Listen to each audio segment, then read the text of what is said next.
Bonjour les amis, j'espère que vous allez bien. Je suis Pascal Trufingui, la Macunzan. Vous savez, les Amorites, c'est le grand sujet de notre chaîne cette année. Ça a été précédemment les Khazars. Vous avez découvert les Khazars avec moi, pour certains, à partir de 2019. Puis vous avez compris qui étaient les Édomites avec les 7 empires sataniques, comment les deux se coordonnaient et comment le lien génétique entre les deux, eh bien, c'était les Amorites. Donc on a pas mal discuté des Amorites. La caractéristique principale des Amorites, c'est justement cet os sphénoïde qui est un petit peu bizarre chez eux, qui n'est pas incliné de la même façon que chez nous, les Adamiques, et qui fait qu'ils n'ont pas de vie spirituelle. Ce sont des êtres entièrement matérialistes, entièrement psychiques. Leur rêve, d'ailleurs, nous les Adamiques, on aime bien être contrôlés par Dieu. Ça nous apporte beaucoup de liberté.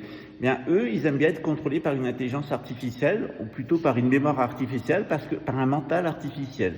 Alors, comment sortir de cet état d'amorite et quelle est sa caractéristique? Il y a cet os sphénoïde, et cette mutation sur l'os sphénoïde, elle apparaît dans certaines lignées, donc les lignées amorites, mais elle peut être prévenue, c'est-à-dire qu'on peut empêcher ces caractéristiques génétiques des Amorites d'apparaître avec tous les errances qu'ils ont au niveau psychique et au niveau spirituel. En particulier, il faut veiller à donner du zinc au corps, d'avoir un complément de génération en génération, de manger du zinc. Or, dans toutes les sociétés traditionnelles, il y a une plante qu'on a valorisée comme étant la plus spirituelle. C'est la plante avec le palmier la plus valorisée du Coran, c'est la grenade.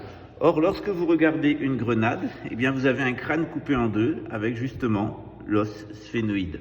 Donc, quand vous prenez de la grenade dans laquelle il y a du zinc, eh bien, vous faites une prévention transgénérationnelle pour empêcher ces gènes amorites, ceux des anges déchus, de réapparaître. La gnose, c'est ça, et bien plus encore.